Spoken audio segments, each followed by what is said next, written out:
Ruslan. With the latest slew of documentaries made specifically around Hillsong and church plants and how these things can create so much tension, a lot of people are scratching their head and asking, is this something that is a systemic issue in churchianity, or is the media not giving us a fair shake? I brought an amazing guest with us today, someone that I've known for, over a decade now, someone that has led one of the biggest young adult ministries in the country and has since went on to pivot and plant his own church here in Oceanside in North County, San Diego. Ladies and gentlemen, I brought along Pastor Jeff Moores. Hello, everyone. There we go. I messed that up. There we go. There you are. Oh, there I am. Hello, hello. Rhythm Church representing with the hat. Rhythm Church. There we go. There we go. So if you guys don't know who Jeff Moores is, pastor out here, Oceanside Rhythm Church, go check it out. It's amazing. I highly recommend it. And what's something else people may not know about you is you've actually interviewed Brian Houston. I did. There you are. There I am. There you are. That's right. There you are. Now, we're going to play that interview in a little bit because it kind of foreshadows a lot of what we're dealing with. Yeah, heck yeah. So I want to get into the challenges of being a church planter. Yep. Specifically, the tension of volunteers and how it's depicted in the documentary versus reality. For sure. And just generally speaking, what folks don't really know about this entire world. Because I think there's so much more to it. But before we get into all of that, you watched the docuseries, episodes 1 and 2. Mm-hmm. You were kind of in some of these circles when you were doing Think International, which is a leadership channel you were doing with our buddy Sean Cano. Based on watching episodes 1 and 2, having interviewed Brian Houston, what is your overall 30,000 feet impression of this docuseries? Man, well, first, I got to say, you're phenomenal, bro. The whole Thank you, man. Man, just the energy. Yeah. And then you're running all this stuff back here and pushing all these buttons. And this is amazing, dude. You'd think you got a crew of 50 people working here, but it's just us right now. Yeah. It's just us, and Chris is over there editing videos and making thumbnails. In the studio. Yep. 30,000 foot view of episodes 1 and 2 is... there's definitely a lot of, I think, over embellishment with the media with it. But I'd also say too, though, that there's elements of truth. You can't over embellish something that there isn't a little bit of truth to. Okay. And so I think that it's giving a very skewed view of Christianity, a very skewed view of church culture, of volunteer church culture, of finances in the church and how things rock and how things go. There's just so much. I think right now it's really sad because the scandal of it all. It's oh gosh, what did Larry Osborne, a mentor of mine, he says, there was the Mars Hill podcast that it's destruction. I know you don't say the word PORN on here. Yeah, right? you could just say corn. Corn. Yeah. It's destruction corn. It's Christian destruction corn. The people they love it. They eat it up.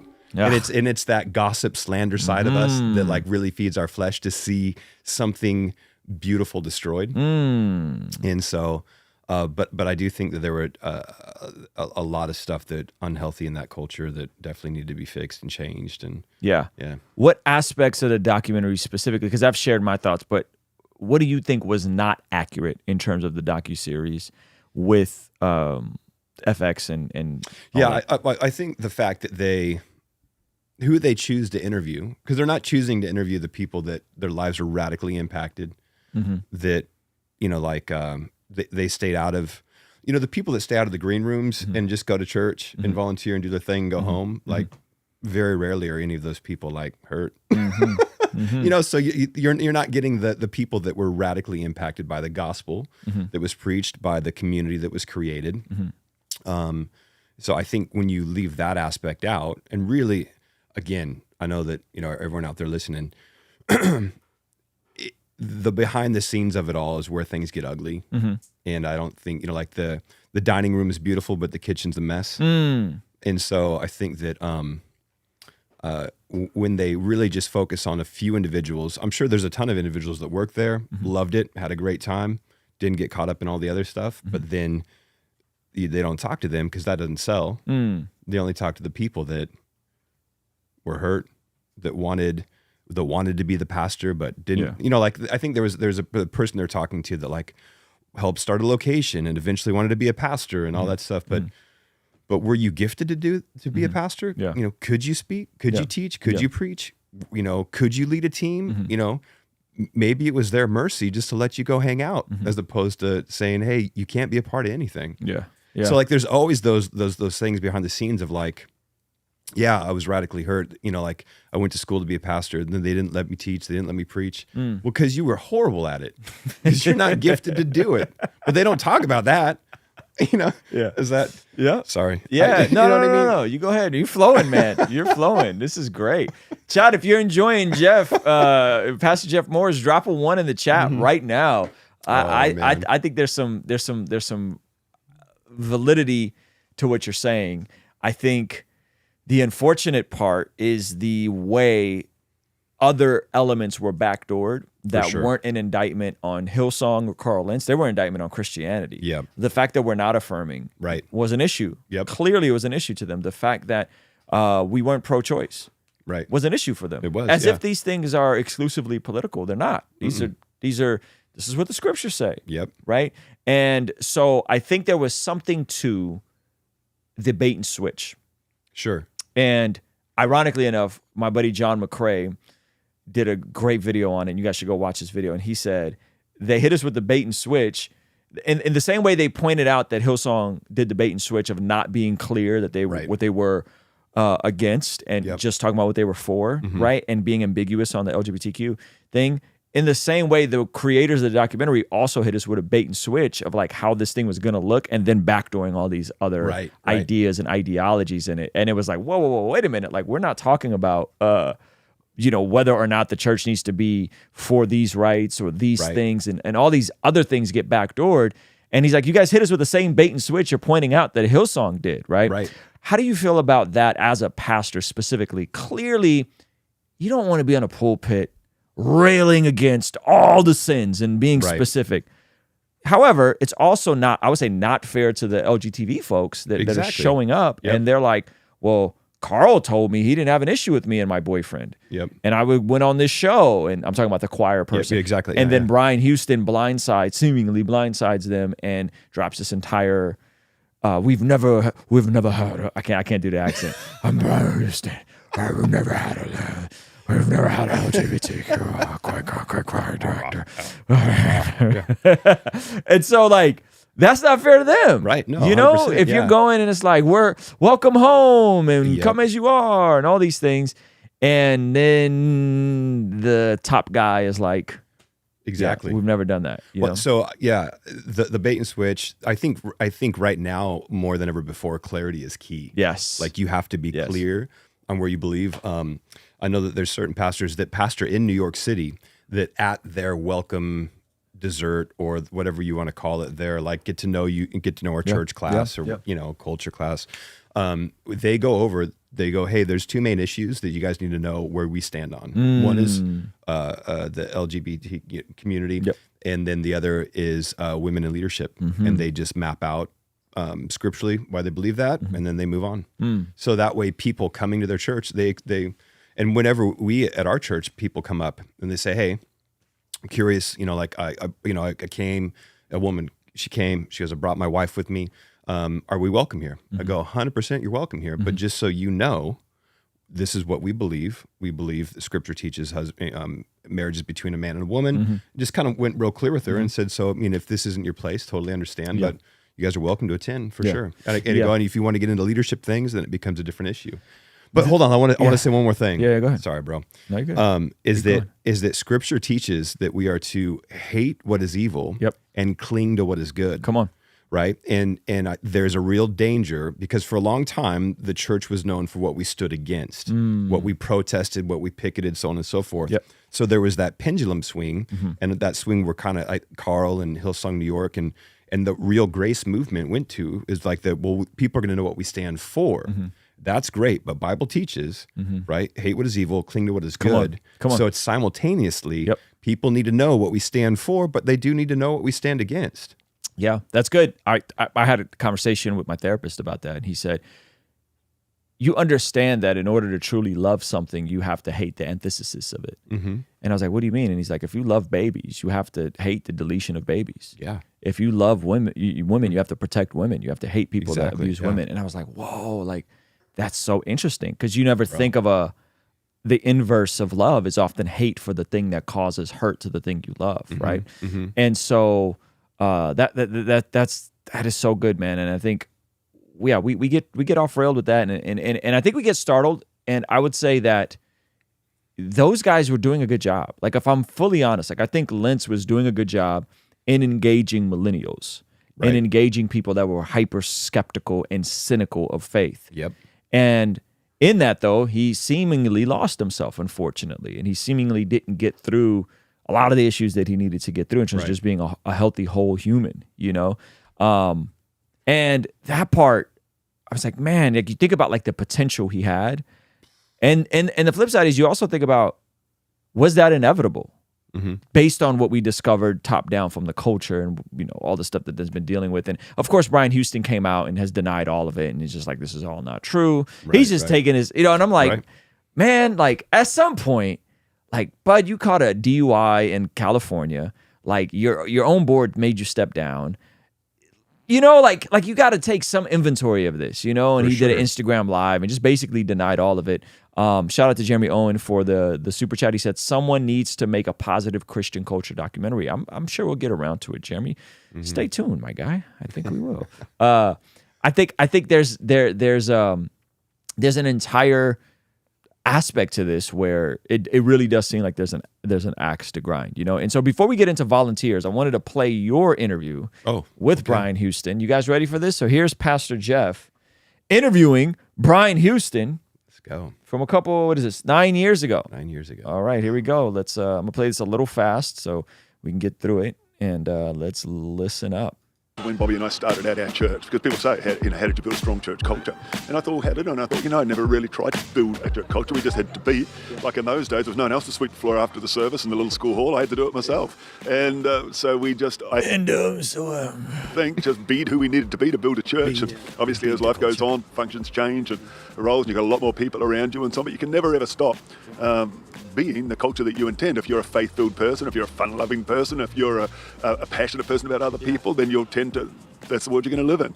And I think oftentimes when it comes to culture, our view of God is so critical. The story of the parable of the talents, the two guys who took what they were given and doubled it, and the one guy who took what he was given and buried it in the ground. And the interesting thing to me is they served the same master, but the two, what they heard from the master was, well done, you're good and faithful, you've been faithful a little, I'm going to give you opportunity over much, enter into the joy. The other guy, he said about the same master, I knew you to be a hard man, reaping where you haven't sown. So same master, totally different perspective. And I honestly think when it comes to framing the culture of our church, even our family, the way we do it, one of the most critical things is the way we view God. Wow. And I can often tell a person's view of God by the culture of their church. If they're legalistic and harsh, if they're, if it's cold or if it's open, gracious, inclusive, I think our view of God's critical.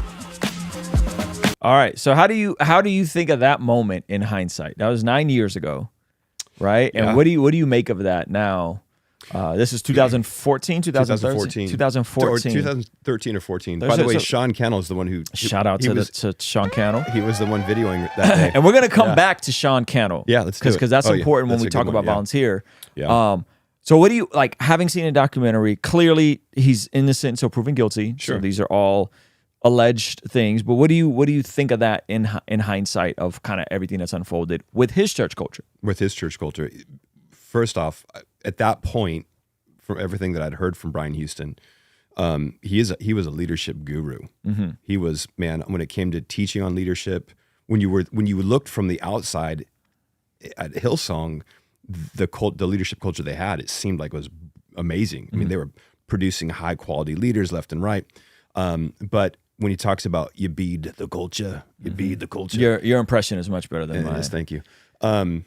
I mean, look at how it played out. You bore the culture, and that's what you created. Like when you look at what happened top down, as now everything comes out, Brian getting busted, DUIs, getting into some woman's hotel room, all of that stuff. Yeah. Well, then look at Carl. Yep. And I'm sure a lot of other things that we haven't heard about, and, and people and so forth. People that I knew that went there, there was very much a party culture within green rooms. And so, yeah, I mean, if you want to be cool and fun loving, and you go out and have a drink with your staff and stuff, that's cool. But like when you start taking it to that excess, then that's, I mean, so it's funny to look back on that and go, oh, he was being the culture, and this is the culture that ultimately created. There's this point they made in the movie where it said, God doesn't call the qualified, he qualifies the called. Yeah. Which I've said that a few times. We've all said it. It's a great quote. It's a great quote, yeah. But when we're talking about, I don't know if we want to call it nepotism, cronyism, whatever we call it, right? Like, is that always true in the sense of how churches get built a lot of times is like with the people who are in positions of access and power. Exactly. To specifically do something like Hillsong in New York City or in LA, major city, it's going to be the people that have access to power. And a lot of times it's going to be the people that are charismatic, good looking. 100%. You know what I mean? Right. And so it's like, is that God calling is that God qualifying the called? Yeah. Or is that just you're tall, handsome, good looking, and can talk well, and so therefore you get a church, you get a church. You know what I mean? Yeah. What do you make of that? Like how do we promote leaders and platform people within the context of specifically church planting? Well, I think that you definitely have to have a gift mix, right? Mm-hmm. So, I mean, when you look at somebody like Carl, when they sent him there Hillsong's from their own mouths, like when they go to start a campus somewhere, their strategy literally is they hold up a Hillsong sign. Like been to round tables where they're, all these different churches are talking about how they start campuses and how they start new churches. And all these people have like massive strategy, and Life Church has all this strategy. And they're like, I don't know, mate, we just go and hold up a sign. Because they built that brand in music. Built that brand in music, 100%. And so, but there is a gifting that you have to have. You have to be able to communicate. You have to be able to lead. You have to be able to inspire. You have to be able to gather. And if you look at someone like Carl, he's got all of that. He's got the charisma. He's got all of that, and he just happens to be super ripped. And so I think I'm not totally thinking this through, but like, I think it's massively strategic to send somebody like Carl to New York. I think that's brilliant, really. I mean, like, but the funny thing is that if you look at their other campus, look at the guy in London, the Phil Dooley when he was in South Africa, those guys aren't like models, they're not like super handsome. Like the guy, I think is Gary Clark out in London, just old dude that's balding, So Carl was an outlier amongst kind of a different model. Yeah, definitely. What do you, man? That's so interesting. What do you make of the idea of volunteers, quote unquote, being exploited? And as someone that you run a local church, yet it's not the same as it is at Hillsong. And there's a couple things that are different in Southern California, but this notion that people are exploiting volunteers and doing all this thing, right? Speak into that a little bit, because I think there's some key elements and things that are missing from the conversation, but then there's also some things that are upsides to volunteering. For sure. Would you make of that whole sequence? Well, man, I've got a lot of thoughts on it. Okay. First being, you can always say no. So it's not. I don't want to like shame them and say like, man, you guys were lame for volunteering all those hours and now hating somebody for it. But at the same time, like, just say no. I'm like done. But I understand being caught up in a culture though, to where you feel like you can't say no. Yeah. And so, I think though that volunteering in a church is part of what we do. We're called to be the body of Christ, right? And it says in Ephesians 4 that, you know, God has given apostles, prophets, evangelists, pastors, and teachers to equip the people for works of service. It doesn't say to equip the people so they get paid to do something that a volunteer can do. Yeah. You know? Yep. And most churches don't make a ton of money because we're all based on donations, tithing. I mean, if everyone tithed, we'd be the body of Christ would be dialed. Sure. But but that means that we can't pay everyone to do everything.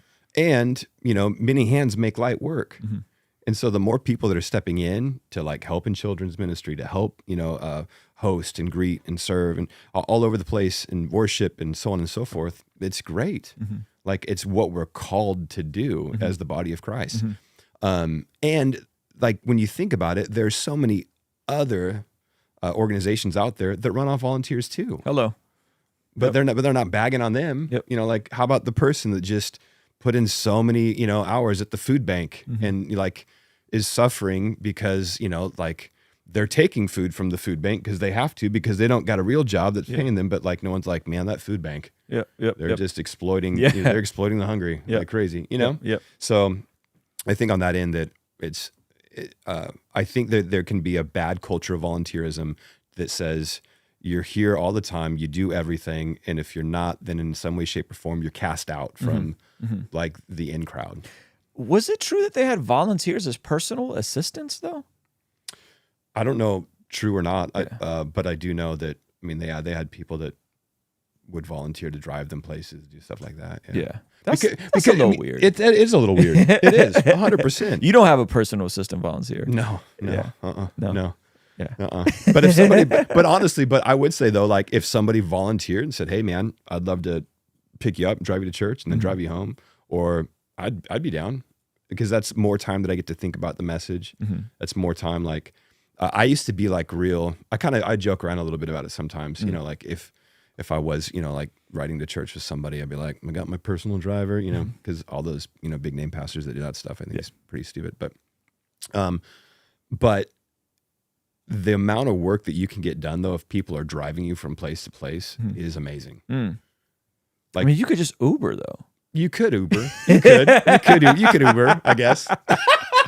You can just Uber. You get a cab. But yeah, that's true. Yeah. But I mean, you know, but then I guess you're that costs money, and then people will be like, "Is that coming out of your personal, or is that coming out of the church budget? Right. Is the church budget is there an Uber budget for the church now?" I'm cool with a church having an Uber budget in New York City. Yeah, 100%. I think that's fine.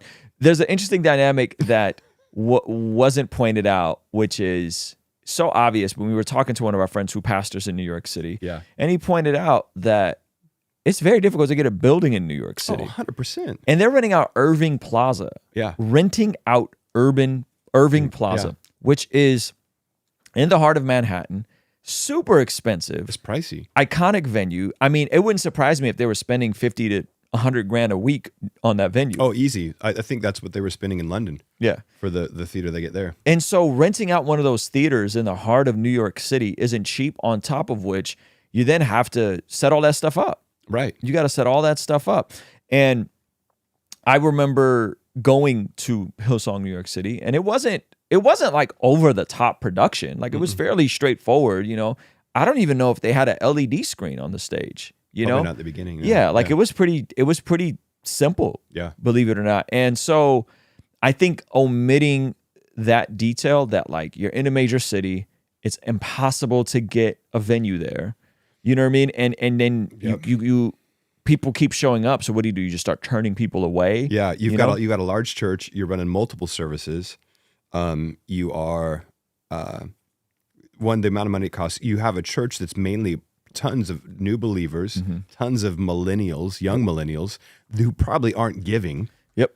So the amount of money that it's taking just to do church every week versus the amount of money probably that you're receiving in tithes and offerings. Yeah. You know, you think that they were as profitable as the documentary made them seem? Like if we're like just let's throw out a ballpark number. Let's say Irving Plaza costs $50,000 a week. That's $200,000 a month. Mm-hmm. That's a lot of money. That's a lot of money. It's $3 million a year. Yep. Just to turn the lights on. Yep. Plus sound. Yep. So and who's getting paid? Like maybe a staff of 20 people. When they first started, I actually had a friend that was connected. When they first started, I think it was Carl was getting paid, Mm-hmm. and I think his assistant, Mm-hmm. and then of course Joel. Yeah.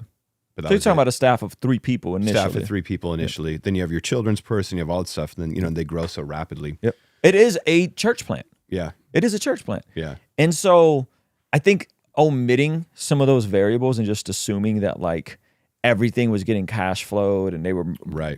Like I would be shocked if they didn't break even for a while just from 100% the mothership was supporting them. Yeah. 100%. Yeah. And so do you think a lot was coming in from like celebrity donations and like guys like Justin Bieber or writing I would assume checks? so. Yeah, I would assume so. Yeah. In terms of volunteering, we've seen multiple people. We could talk about Sean. Yep. We could talk about myself that have greatly benefited from volunteering in church. For sure. And I think that line is a good tension to have, right? Our same friend who pastors in New York also said like he had all the worship teams take a break for the summer. Mm-hmm. You know what I mean? Because they are multi-site and they do have to set up. And so they stripped down worship and went to just acoustic, in all the multi-sites. We see this tension of volunteers. Even when I was at Rhythm Sunday, you guys didn't have the LED wall outside for the overflow. You just had a TV, and you're like, it wasn't worth the time. Yeah, and the strain on the volunteers. And the strain to set it up. So there's a healthy tension there that I think the church needs to recognize, and the volunteers need to be responsible as well as with boundaries on their end. For sure, right? But talk about some of the positive sides of volunteering. I wouldn't be doing what I'm doing right now if I didn't volunteer at my church. So I wouldn't be doing what I'm doing right now if I hadn't started out volunteering. I think volunteering is massively important.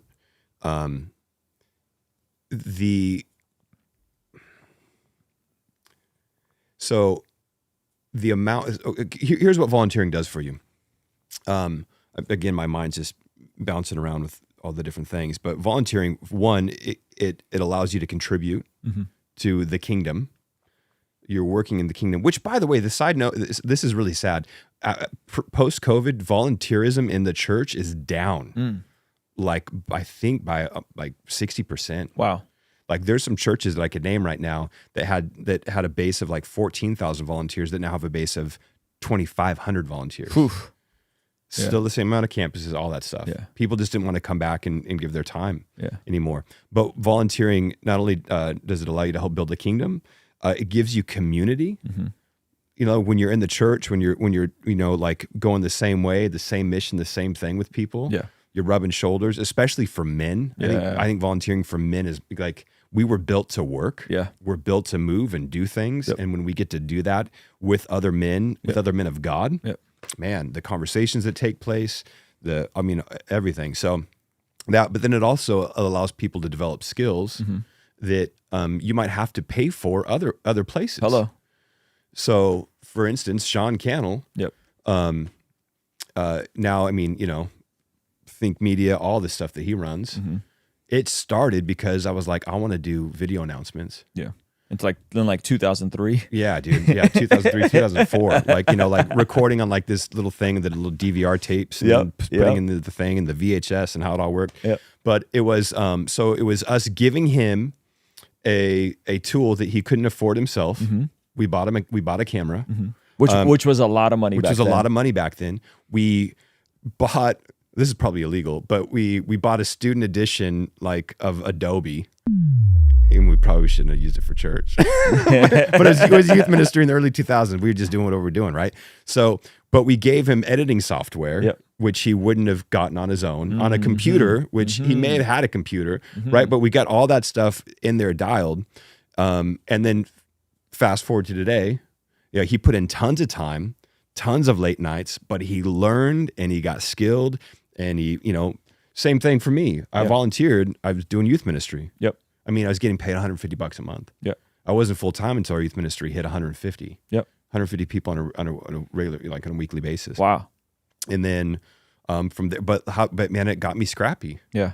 Yeah. It got me trying to figure out how do I build teams because I can't do all this stuff by myself. Yep. Yep. You know? Yep. Shout out to Olo Femi in the house. I think I said your name right. But he said, preach, church volunteering started my film production career. Go. And so here's his YouTube channel. Love it. He's hanging out in the chat. And so, 500,000 subscribers. Let's go, bro. He's making videos, he's making films, and he's crushing it, know? Yeah. And so like there's so many guys like this in the YouTube space who started exactly the way Sean started, myself included, that had I not had the opportunity to learn all this, or even though this stuff existed and how to combine it all, I wouldn't be doing what I'm doing now. And how many musicians that started playing guitar in their youth group, worship band that are now like out there, like, they're recording artists, they're session musicians, all sorts of stuff. They're able to earn an income now. The pros, I think, of volunteering far outweigh the cons massively.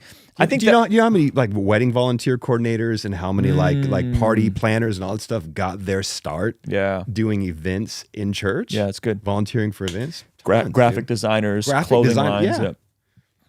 I think there's also a good tension of how can churches build in systems so that volunteers can feel cared for. That's good. And also have opportunity to try different things and seeing kind of like what is their sweet spot, but also leveraging technology and all the things that we get to do with, with the tech and just making stuff simpler, even simple things like having food for volunteers. You know what I mean? For sure. Like little things like that can go a long way, I think, to boost morale in with that specific conversation. I think when you build it into your culture, a culture of appreciation, because not everyone has the same, like, there's love languages. Not everyone has the same appreciation language, right? Like a pat on the back and a good job, Rue, might do it for you. Yeah. But for others, it's like, man, I'd much rather have a gift card, or I'd much rather have, a one-on-one coffee with my team lead, or so it's you got to figure out what your volunteer appreciation love language is for your volunteers. Yep. That's why I think it's important to have people over teams that can figure that stuff out. Yeah. But if you build in to your overall organization, not just church, but organizational culture of you appreciate those that do the work, then it makes them feel a part of something and they want to stay there. What was wrong with Hillsong is there's very much a rock star mentality of, I want to do everything I can to get to the top person, because that's what we're here for, is the top person. We're here to serve. We're not here to serve the kingdom. We're here to serve the top person. We're here to make Brian happy, or we're here to make Carl happy, or we're here to make, so that then becomes a very toxic volunteer culture, because then you're volunteering to be seen. And when you're not seen by the top guy, then you get resentful. Yeah. And that's what you have a lot of. And that's what you hear, that poison in a lot of as the people are talking about their grievances with the church. Do you think he could alleviated being the top person by just giving more access, or do you think it just there was so much that people wanted from him, there was no way he was gonna, because you pastor Rhythm Church, right? How many people are coming on a Sunday approximately? 550-ish. 550-ish. Okay, so it's not 7,000 that they were pulling, but it's still 500 people that I'm sure want to talk to you. I'm sure want your attention. You're out there. You're not in the green room. You're not hiding out. You meet everybody. Do you think having a culture where you meet everybody, like say a Chris Brown at North Coast, he's always out there. There is no green room, right? He's always mingling. Right. Do you think that could alleviate some of this volunteering, wanting to be seen by the guy because the guy is exclusive and he's private and he's pulling up and he's jumping out the car, walking on the stage, preaching, right? Like, do you think that kind of creates that sort of culture, or do you think that culture was just a byproduct of how they were building it and he had to do all that stuff? I think it's a both and. Okay. I think it's for sure a byproduct of what they had going on. I'd also say that you can only be accessible to so many people. Okay. And with the amount of people that I'm sure wanted to connect with, talk with, like it can be draining. Okay. But I know, like for me personally, every Sunday I'm going home tired. Okay. So I know that Sunday night I'm exhausted because I am there. I'm there to minister God's word, and I'm there to love his people. So, but again, it's not 7,000. Yep. But there's there's also a piece of it too that there's the green room culture, there's the hiding away. But I think if you can platform other people to where it's not about you being the superstar. Yeah. Right. So like there's always, like, human nature is to make an idol of everything. Right. Sure. So people, like, we go out in public and people are like, no way, is that Ruslan? Yeah. We've been at dinner and they're like, hey man. Yeah. Sure. Sure. Because that's just what people do. It's like we can't help but celebrify. I don't know if that's a word, but celebrity-ize people. Yeah. And so that there's always going to be an element of that. But I think that the more that you can, like, spread the influence and spread the authority to other people, then it doesn't just become about you. And so it's so interesting. So I think that's so good. And I think, like, when people want to meet the guy, like, what is it that they really want? Like, what do you think they really want? They probably want a word of encouragement. They want to be seen. Yeah. Some of them might want a favor. Right. Can you help me with right? And so I think, like, you pointed that out. Like, I did the Greg Laurie's Harvest Church's young adults, right? And I stuck around. I met every single person. Right. I literally had, I'm not exaggerating, I probably had about 50 individual conversations. Right. Right. And it's good for me because it so much of what I do is just numbers on a screen. Like, there's 367 people watching right now. Okay. Well, man, yesterday, Jeff, there was 500 people watching. So I wonder why there's less people watching. That's probably me. It just becomes a number on the screen for me, right? Yeah. But when you go and talk to 50 people, right, it's so good for me to see 50 people, that these are real people on the other side of this exchange, and that I should be praying for them. I should be thinking about them. I should be considering them. I should be humanizing them. So I personally have no problem with access. Right. Clearly, and we're not all going to go and have waffles with my wife. You know what I mean? Like, that's not going to happen. For sure. Right. But I could sit and I could engage and I could be present and what do they ultimately want? And so I just think of, like, when I pulled up to Hillsong, New York City in 2016, I was on tour. I wasn't in a great place spiritually, and I was hoping to see Carl. He wasn't there. Rich was there. What did I really want? Right. I didn't really want much. I think I just wanted, like, hey man, good to meet you, man. What do? You do music, bro? That's rad. Right. How awesome is that, man? Dude, I'll be praying for you, man. Good to, like, I think that's what most people want. Like, they want to be seen, they want to be heard, they want to be acknowledged. And a small percentage of them are weirdos. Sure. You know what I mean? Right. And probably shouldn't meet the guy. Right. But I think that's what most people want. And so I think there's something healthy to you saying, I'm going to stick around and I'm going to make myself accessible. And I think it's healthy for the culture around the person, the guy, you know? So I just wonder if how much of that was he just couldn't do it. And, well, I think, you know, and then because I do feel like there is an element where you start creating the fame machine.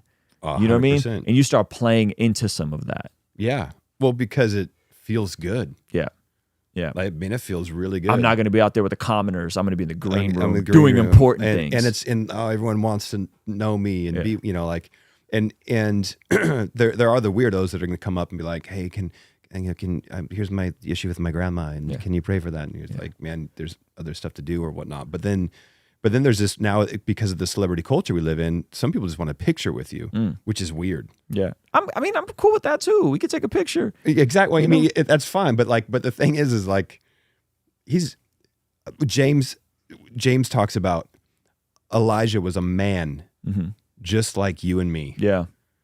You know, that we have a tendency to, we want to post a picture with the celebrity that we were just with, or or the cool pastor that we were. Sure. Like, we want to, which is, again, maybe it's a clout thing for people nowadays. Yeah. Not just like, for me, and I think you're a little bit different in this. So again, we always have to think about, okay, you wanted to go because you were like, man, I just want some encouragement right now in my music. Yeah. And in this, I look up to this guy. Yeah. And so that's good. For me, I'm like, I want to sit down with this guy and I want to learn how the heck he did what he did. I want to know, like, man, how did you grow that team? How did you, what's the whole structure here? Yeah. Who did you, like, I want to gain leadership principles. So if I'm going to have moments in time, like when we met with Greg Laurie, I just want to ask that guy questions all day long. Yeah. What do you think about this? What do you think about that? How did we go there? Yeah. How we get that, you know? Yeah. And he sat there and answered. He sat there and answered. Super cool. He's super cool dude. Yeah. And then I wanted a picture with him. Yeah. because I'm like, this is Greg Laurie. Yeah. Bro, this guy's a legend in the kingdom. But it was after massive personal, Yeah. just personal communication. Yeah. Yeah. I think that's good. I think it's an interesting conversation. And obviously somebody said, like, is the difference between 150 to 300 people room or whatever and, 100%. and thousands. Obviously Yeah. there's a difference. Massive difference. I'm just saying there's also a difference in creating an environment where you become the guy. Because And I'll also say and there's others churches say, of well, 150 and 200. and they act the same way. And they act the same way. Oh, yeah. And people look at the pastor the same way. And there's churches of thousands, of 10,000 Yep. with Chris Brown. Bro, Larry who- Osborne. And Larry Osborne, who never's in the green room. Never. Yeah. And Larry, for the longest time, I mean, Chris does it different, but still, Larry Osborne had people into his house for their new to church welcome in his living room. Yeah, that's gangster. That's so gangster. Yeah. It's also kind of dangerous and a little bit crazy low key. nowadays. Yeah, you'd have to have some security there. But like, yeah, because Larry's like, I'm not a big deal. Yeah. Yeah. 2 questions. Should there be a limit of how much people can volunteer? Like an hour cutoff? Somebody pointed that out. And how do you get people to volunteer? Where's that healthy tension of like, all right, dude, like, we're not going to have you do all 3 services every Sunday. I know you want to, but you got to sit down and just worship and you Right. need to just get the word, right? So is there too much volunteering, you think? Like where's the line? Yeah. So I have a thing where, and I tell our staff this, we don't say no for people, Okay. but we let people know that they can say no. Mm-hmm. Because if you're independently wealthy and you got all the time in the world and you want to come into the office and work 20 hours for us, I'm not going to tell you no. Sure. I'm like, hey, that's just unhealthy. But if you have the time and if you have the, I think it comes down to, as a shepherd, you know your sheep, and hopefully as a team lead, you know those that you're leading. And if you can tell that somebody's getting burnt out, then you can step in and say, hey, like, let's have a conversation about this. We've got a guy that volunteers for us, and he loves it.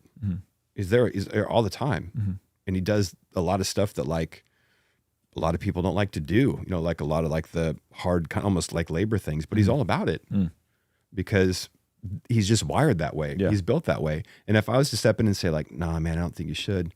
Well, he's going to go somewhere else and do it.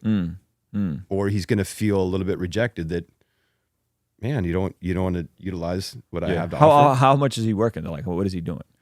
We're talking someone that's doing 20, 30 hours a week or stuff? No, I'm talking, he's there 2 services a weekend, and then, maybe 5 hours a week, Okay. But then again, we've got a couple who they greet every single weekend, every single service. Yeah. And at one point we were like, hey, we shouldn't do that. Yeah. And they were like sad. Wow.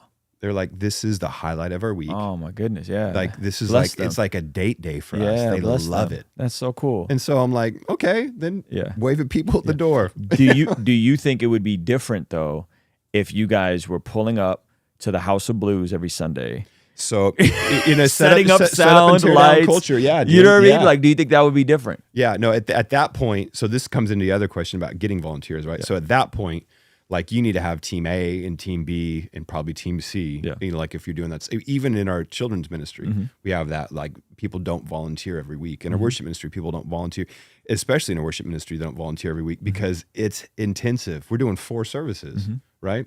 So, and if you're setting up and you're tearing down, depending upon how many services you're there, so you have to attract volunteers to help do it. So one, you let them know that they're making an impact. That's how, like, one, you never lead with, hey, we really need this. You lead with vision of like, man, we're setting up church, and there's going to be 150 people at this service. They're going to be in those seats that you're setting up right now. Yep. And a few of them have never heard the gospel before, and they're going to hear the gospel for the first time. This could be the weekend that changes their life. Yeah. And you're a part of this. Yeah. Right. Yeah. So I heard a guy say one time, never apologize for asking anybody to do something for the kingdom. Yeah. That's good. And so you kind of lead with that vision. Yeah. But then after leading with that vision, then it's equipping them to do what they do. This is where we always blow with the volunteers, is we fail to equip them and train them to do what it is that they're doing. That's good. So we're like, you're on the LED wall.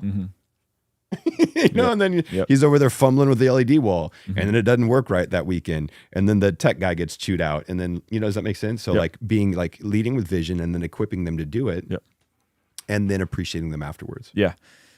I remember when our church was mobile for the first a year or two, and there was a good 6 months to a year that I was on the setup of the sound. And I would do every other Sunday. So we'd pull up, we'd load up all the speakers, the subs, everything, throw it in the back of a van, set it up. Someone else would run the sound. And it was hard. Yeah. It was hard, but it wasn't like every other Sunday wasn't like crazy. No. I was also 17, 18 years old at the time. Exactly. So I was just down to just do anything. Right. You know what I mean? I was down, I was having a blast. I thought it was great.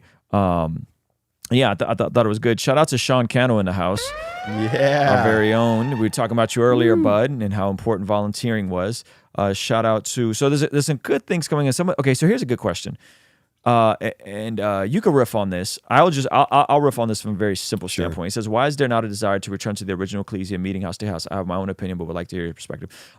Here's my opinion. And I would recommend you go and you check out the series by David Guzek on church history.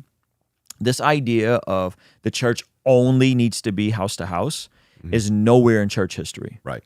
They met in house to house because they couldn't meet in buildings and do anything of scale because they were getting persecuted. The moment the church can have buildings, they did. That is just the fact of church history. And again, I would recommend you go check out David Guzek. So it's not like there was this like first 300 years, the church was underground, and then Constantine took over, and we're all pagans. Woo! That is not what happened. It got corrupted by the Romans, and it became pagan. That is not like this whole pagan Christianity. It's completely nonsense. It's so not true. They were meeting with the very first moment they got to meet into a building. They got into a building. Right. Immediately. And this wasn't that late. This is like, I want to say 175 AD. So this is very early on that the moment they could, they did. And so why do we only have to meet in houses? And how do you come to the presupposition that you have to do it that way? Like, we should have small before then too, though. Yeah. Well, they meant in the ecclesia literally means like the local assembly. You know what I mean? So So anyway, go ahead. You can riff on that. So for one, the book of Acts is prescriptive, not descriptive.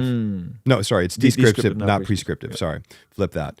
And so it's funny when people always want to get back to the church of Acts or the early church, which by the way, the early church had massive problems. That's why Paul wrote all those letters. Yep. Is because there was issues in the church. There was racism in the church. There was bickering in the church. There was sexism in the church. There was all of it was happening in the church. Yes. And so, so the early church was messy. Yeah. But I'd also say though too that like Paul, it was in Ephesus. Yeah, he taught in the hall of Tyrenius. Like he rented out a public space and had gatherings in there where he taught. So it wasn't in a house. Yeah. He was doing lectures in a public space in a public hall Yep. in a building, and also too. There's some historical evidence that would say that I think it was the church church in Ephesus would also have massive gatherings in their giant kind of theaters. Yeah. So that church, I think at one time they say was either between 15 to 35,000 people. Yeah. So anyway, it's all throughout church history. So, they met in churches. David Gozek's series is great on this. So the other thing I'd say though too is that like for the amount of good that a house church can do versus the amount of good a church of 400 or 500 can do in a community is vastly different. Yeah. Or the ability to scale. That's what I mean. Yeah. Of one guy that does have a gift to articulate profound, often seemingly complicated truth and simplify it for the average person so they could implement it into their marriage, into their home, into their finances, into their career. And that being able to scale to thousands, I think, is a massive W. 100%. Right? And so like are mega churches biblical, right? When is a church too big? I mean, I don't know, like let's ask Charles Spurgeon that. Right. You know, like this man was preaching in front of thousands, like OG mega church, right? Yeah. There's a lot of big gatherings that were happening throughout church history that I personally don't think we should limit it. I do think that this brings up an interesting question. Jesus taught to 5,000 men plus women and children. Yeah, so that was probably thousands more. Thousands more, yeah. You know, but I do think it brings up an interesting point, which the documentary explored, which is like church finances, right? And what's a healthy way to navigate church finances, and how much is an average member entitled to know if they're giving to a church, and how would you look at all of that? Because I think it sounds like they were definitely not disclosing much financial information. Right. It sounds like these folks were using church cards to spend it on personal stuff and just kind of wild stuff. But that's not how all churches are set up. Right. There's Right. boards, Yeah. there's CPAs, there's receipts, Yep. you got to keep track of stuff. You don't just get a Yeah. company credit card and you just go crazy and Right. buy Supreme hoodies for $10,000 because you feel like it. That's not how most churches Yeah, are set up. exactly. So talk a little bit about like a Rhythm Church. What is that process like? What does the budget look like? How do you Right. guys go about? How much does the church know? Who oversees that kind of stuff? Right, exactly. So as far as budgeting goes, as a nonprofit, people have a right to know what your budget is. Mm-hmm. They don't have a right to know what salaries are. Okay. So you can say like a certain allotted amount is for salaries, Yep. a certain amount goes to this, and a certain amount goes to that. Yep. So generally speaking, $1 million comes in. We spend 50% on staffing, 50% on building, or however you want to break that down. So, like 50% on staffing. Yeah. I mean, especially in Southern California, it's always going to look different, Yeah. right? Because of like your pockets and cost of living, and so like 50% on staffing, 30% on facilities, 10% on missions and outreach, and so on and so forth. Yep. And then the rest kind of in there with like for different ministries purposes and whatnot. Sure. So So they have a right to know generally what comes in. Generally what comes in. yeah. Macro. Yeah. This for is what's sure. coming in. This is what's coming They in. should have a right to know approximately what the percentages are. Okay. yeah. What else? And then 'Cause I think these are good indicators of a healthy church, by the way. That's also why I'm asking. For sure, yeah. We matter of fact, we just had a woman who started coming to our church recently and just called and said, "Hey, can I ask you about your finances?" And I said, "Yeah, sure. What do you want to know?" And so she just asked, I said, "Well, this is about what we bring in every month. This is about what we brought in for the year. This is our budget for this year, kind of overarching. Like this is what we're hoping for. Yeah. This is what we're giving to. These are the outreaches that we do. Yep. This is about how much." So, I mean, we'll let people know that stuff for sure. What does approximately go back out to ministry and go back out to missions that most churches, would you say, do in terms of, hey, we generate this much, but usually this is going back into the community, whether that's soup kitchens or whether that's we're doing outreaches and backpack drives or sure. we're just giving to other churches? I think a lot of probably anywhere between 10 to 30%. Wow. Okay. Yeah, 10 to 20 for sure. Because you got to think about too, like people might look at salaries and go, "Oh, well, that's just money going to them." But those people are the ones that are facilitating the ministries. They're the ones that are running the outreaches. They're the ones that are making sure that all that stuff happens. Yeah. Yeah. And so I mean, ultimately, everything that comes in essence, goes back out. Yep. Like I mean, if you have a building that just sits there empty for the week, that's a shame. Yeah. You should really do something different there. But if your facilities that you're paying on is like hosting groups and ministries and team, and that's awesome. Sure. And you said not everybody should be entitled to know what the staff makes, what Exactly. everybody's salary Yep. is, and that's just to kind of protect the people. That's totally, it's to protect the people, and some of it's because someone might look at like what one of the staff makes and go, "That's too little," and some will look and go, "That's too much." Yeah. And too little and too much is always kind of usually dictated on what you make. Yep. Yeah. Yeah. I always tend to look at what pastors make, and I go, is this enough for them to buy a house in the area they're living in? Right. Is this enough for them to send their kids to college? So I'm always going to be the guy like, I think we should pay them a little more. Yeah. You know what I mean? I think we should probably pay them a little more. Where other people are like, they've never seen six figures. Right. So if they find out a pastor in Southern California is making six figures or New York is making six figures, they're like, "Oh, he's rich." And it's like, bro, No. 6 figures in New York City, California, San Francisco, Miami, that's not a lot of money. Nope. That's not a lot of money with a family and all the things that go into just living in places. And so I think obviously that's relative, but that makes sense. What else? How about So I think having accountability within Okay. like multiple eyes on your budget, multiple eyes on your profit and loss statements every month. Yeah. Like for instance, our bookkeeper isn't even in state. She's mobile. And so she sees everything that comes through, and then our P&L gets sent to myself or executive pastor. And then another guy that's one of our trustees that doesn't even go to our church, but he's a businessman, of a startup, an entrepreneurial businessman. So he gets it, he understands it. It's submitting your budget to your trustees to say, hey, what do you guys think? Because a nonprofit has to have You a have to have a board board. and a trustees. You can't just wing it. And even so, some pastors can set it up where they consolidate all the power. Right. On paper, you're still not supposed to structure stuff that way. And that's the thing with all of this stuff. It always comes down to, because I'm sure Hillsong had multiple levels of all this different stuff, right? Sure. But you can have, like you could have, for instance, your church government set up to where your church has to vote on everything, right? But if you have the leader in place that's corrupt and is able to manipulate and able to sway, it doesn't matter. It doesn't matter any of that stuff. You can have like a church that's like completely, elder run, but if the guy that's the lead guy can, has something on each of the elders, and like it always accountability just comes down to, are you willing to be accountable? Yeah. How does accountability and relationship work for most pastors? Because it's a tough position to be in, where if you are the guy, who do you go to to open up and be vulnerable and get help? And how does that, and it seems like that was very lacking in specifically this entire institution.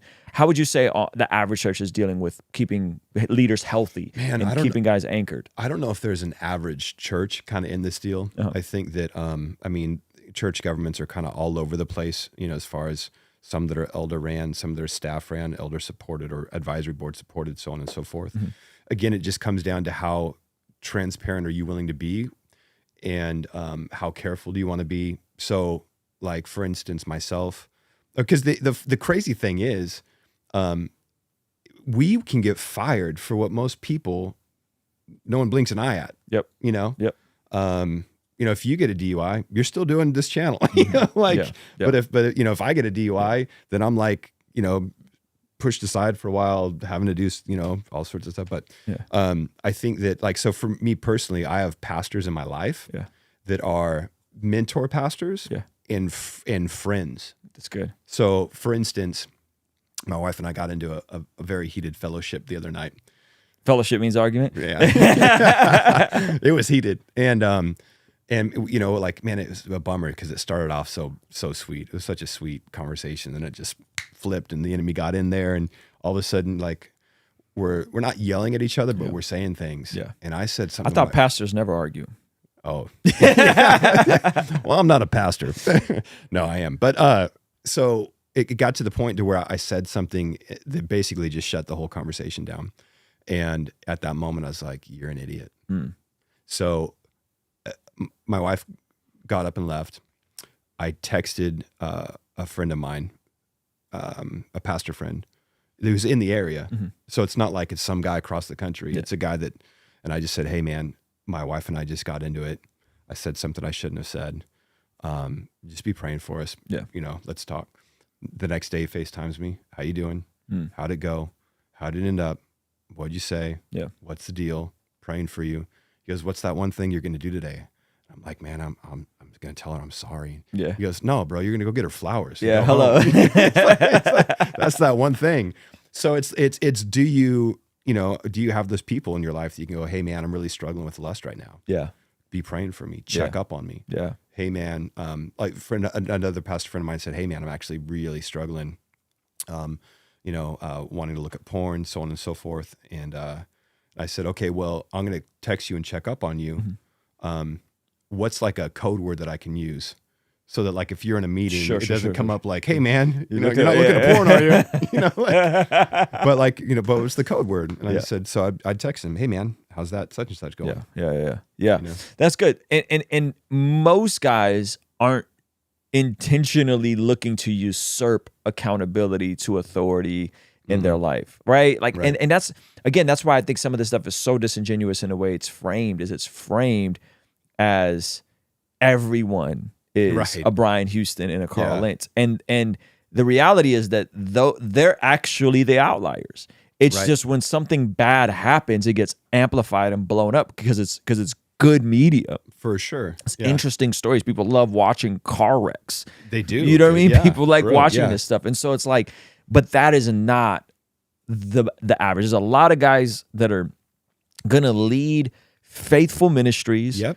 and that you're never gonna hear about. You never hear about that. And they're gonna have Yeah. a church of a couple hundred or a Yep. couple thousand, and they're gonna serve Jesus Yep. and they're gonna lead their church and they're gonna 100%. marry and bury people, and they will never have a national platform. Nope. It's the, I don't know, 100 or so that have shipwrecked their freaking lives Yep. that become the news. And when we have to, as church culture, especially for those that do have those national platforms, we have to have a grace or because like I think about like Judah Smith, and regardless of what people think of him or his theology or any of that stuff, like he's been pretty open and honest about, like, him and his wife have had really honest conversations about things, and whether.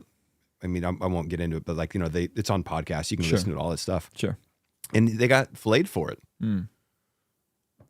Yeah. Like, Well, to be fair, but this man was talking about using masturbation as a gift. I'm not talking about that. I'm not talking about that point. That's not what I'm talking about. And I didn't flay him by myself. I brought on a pastor who pastors a church, right? And then let him. I flay wasn't him. talking about that Cool, point. just I making sure. wasn't Because that was a little wild. Yeah, that's a little when wild. he jumped out the window with that. Yeah, one. he went. We see masturbation as a great gift from the Lord. Yeah, I don't know. Like, what are we talking about, bro? Oh, no, But no, Judah's no. a great guy. I've met Judah Yeah. before. Oh yeah, A sweet guy. Like in that circle was genuinely like a pretty normal dude. yeah.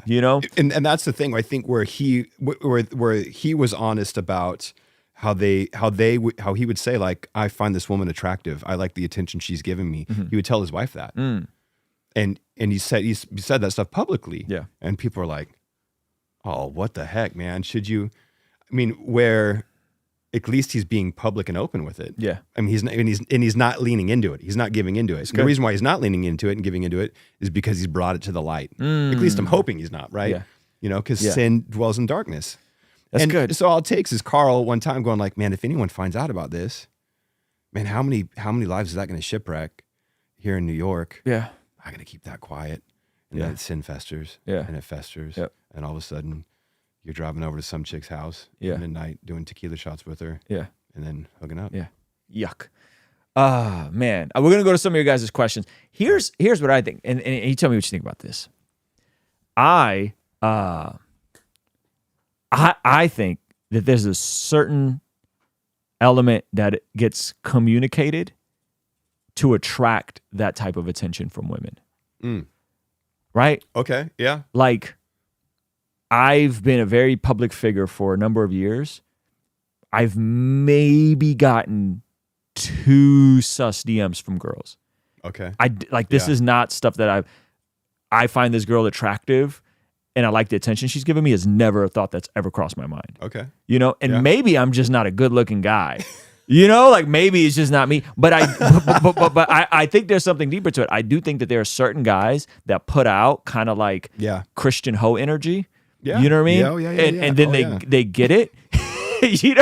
And then they're like, well, if the Lord hadn't made me so good looking, and then you got to tell your wife that you like the attention you're getting. And I'm just like, that's true. Yeah. I don't put that energy out. I don't really get this sort of attention good. from Yeah. women. Like, I can sit around after an event and talk to hundreds of people and like I, you know what I mean? Like, Yeah, maybe it's flashing the D route, maybe it's, I'm just being frank. Yeah, and I no, don't know I if get this you. is something you experience as a pastor. Like, is a difference between an attractive woman being friendly and like, oh, these are actual innuendo. I've never gotten actual innuendos. I honestly, I think there's been, and I show you my phone, like there's hundreds of DMs. Sure. I think I've maybe gotten one weird one with like a girl sending me a selfie.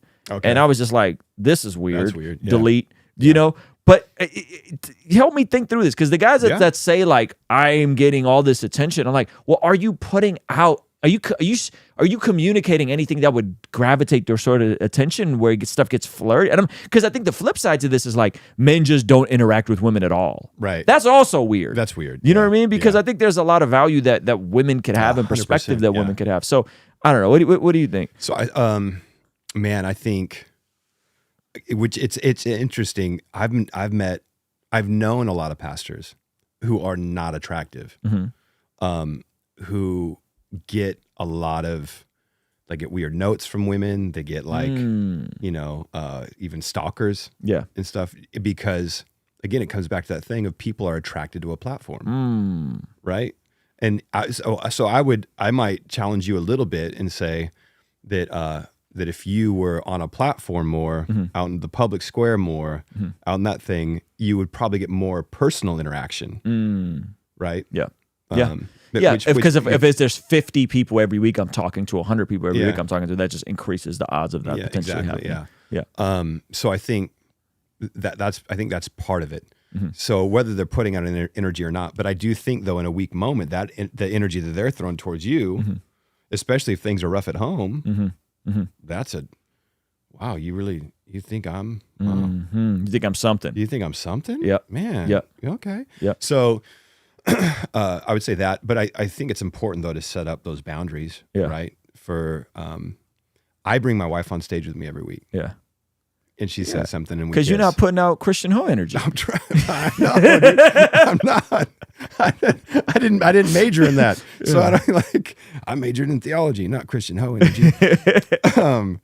And so people in my circles know how much I love my wife. Yeah, you know what I mean. Yep. And her and I are incredibly intentional about making sure that we are good. Yep. You know what I mean. Yep. So that way, like, man, Christian Ho energy, I think it's dangerous. I think it's all over the place, though. Really, I do, man. I do, because I mean, people are people. People are people, man. People are people, and people are weird, and people are complicated, and people are confusing. They are. But yeah, and like what you said about like if home life is good, which I think then that really has to be a priority for a pastor, or anyone in influence who's a Christian, really. You know what I mean? It's like prioritizing that. Like Jeremy Foster, the whole thing. Yeah. You dig into his home life, not good, not good at all. Yeah, like Yeah, that's good. We're gonna go to some of your guys' questions. If you guys got questions for Pastor Jeff, if you want to go the extra mile, partner with us to keep us independent. Help us continue making content like this for as little as $5 a month so we can stay brand free, only answering to you, never, ever having to make goofy commercials like these. Our friends at Genucel Skincare have exciting news to celebrate in 2023. Using Manscaped during my showers after workout has given me much more confidence. And that's where Mudwater comes in. True Classic has got your back. All thanks to the sponsor of today's video, SayMine.com. Established Titles is your opportunity to earn the title of Laird or Lady. Subject to credit approval, rates range from 7.99% APR to 19.99% APR, included 0.50% auto pay discount. If you don't want us to make ads with brands you don't care about, sign up for our online community for as little as $5 a month to keep us independent and ultimately answering to you as our boss. You get all sorts of benefits like daily replays of our after party streams, exclusive access to our Discord community, and early access to our podcast interviews, all starting for only $5 a month. Las Vegas, join me, and some of you guys might be familiar with my boy Ruslan KD. Las Vegas, join me for the Christian Influencers Convention happening July 26th from 10 a.m. to 6 p.m. We'll be doing a panel with some of the top influencers in the country, as well as a private, intimate meet and greet. You can get tickets and more information by hitting the Eventbrite link below. Don't miss this opportunity to come and hang out and spend some time with some of your favorite Christian influencers. All in the beautiful city of Las Vegas. July 26th, I'll see you over there. Peace. I'll see you there. What do you mean? Ruslan.